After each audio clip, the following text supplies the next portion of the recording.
আসসালামু আলাইকুম রহমতুল্লাহ আলহামদুলিল্লাহ ওয়াসসালাতু ওয়াসসালামু আলা রাসূলিল্লাহ বাদ।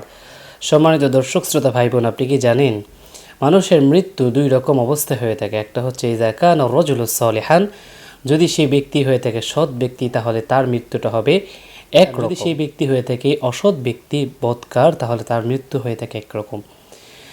আল্লাহ তাআলা কুরআনুল কারীমের মধ্যে বলেছেন ওয়াজা আস-সাখরাতুল মাউত বিল হক, তিনি বলেছেন যে মৃত্যুর যন্ত্রণা এটা সত্য, এটা আসবেই। তারপরও মুমিন বান্দার জন্য মৃত্যুটা সুসংবাদ স্বরূপ। আল্লাহর হাবিব মুহাম্মদ সাল্লাল্লাহু আলাইহি ওয়াসাল্লাম হাদিসে কারীমার মধ্যে বলেছেন তুহফাতুল মুমিনিন আল মাউত, মৃত্যু হচ্ছে মুমিনের জন্য একটা উপহার স্বরূপ। সুবহানাল্লাহ। আল্লাহর হাবিব মুহাম্মদ সাল্লাল্লাহু আলাইহি ওয়াসাল্লাম মৃত্যু সম্পর্কে একটা হাদিস বর্ণনা করেছেন, তার থেকে সাওবান রাদিয়াল্লাহু তাআলা আনহু হাদিস বর্ণনা করেছেন।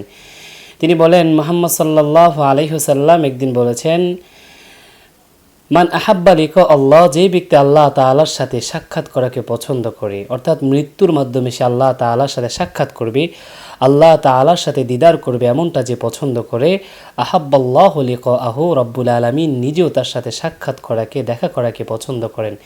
সুবহানাল্লাহ। প্রিয় হাবিব মুহাম্মদ সাল্লাল্লাহু আলাইহি ওয়াসাল্লাম এরপর বলেন ওমান কারিহা লিকা আল্লাহ, যে ব্যক্তি আল্লাহ তাআলার সাথে সাক্ষাৎ করাকে অপছন্দ করেন, কারিহাল্লাহু লিকাআহু, রব্বুল আলামিন তার সাথে সাক্ষাৎ করাকে অপছন্দ করেন। নাউযুবিল্লাহ।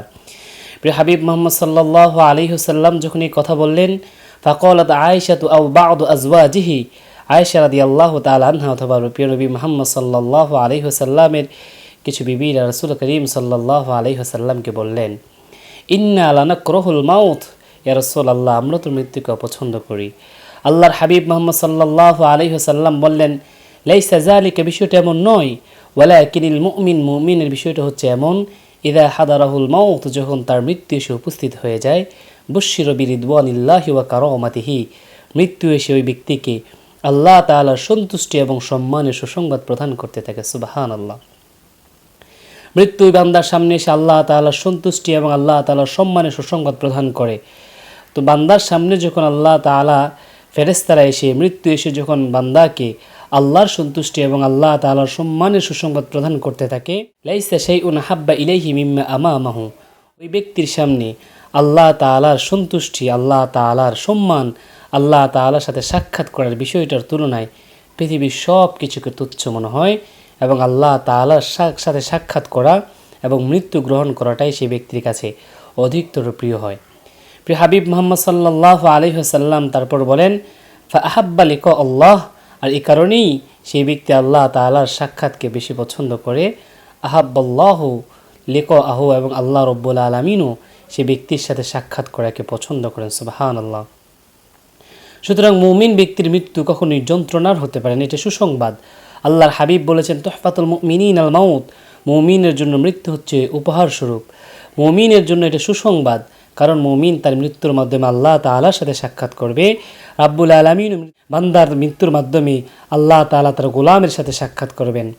এজন্য মুমিন বান্দারা কখনো কোনো হুমকিকে, কোনো কামানকে, বুলেটকে তারা ভয় পায় না। তারা অনায়াসে আল্লাহ তাআলার জন্য, দিনের জন্য জীবন দিতে প্রস্তুত থাকে এবং তারা মৃত্যুকে সাদরে গ্রহণ করে নেয়, কেননা মৃত্যুর মাধ্যমেই তারা আল্লাহ তাআলার সাথে সাক্ষাৎ করতে পারে। তো রাব্বুল আলামিন আমাদেরকে সৎ ব্যক্তিদের অন্তর্ভুক্ত করুক, আল্লাহ সন্তুষ্টির জন্য অর্জন করতে পারি সেই তৌফিক আল্লাহ তাআলা আমাদেরকে দান করুক। আমিন।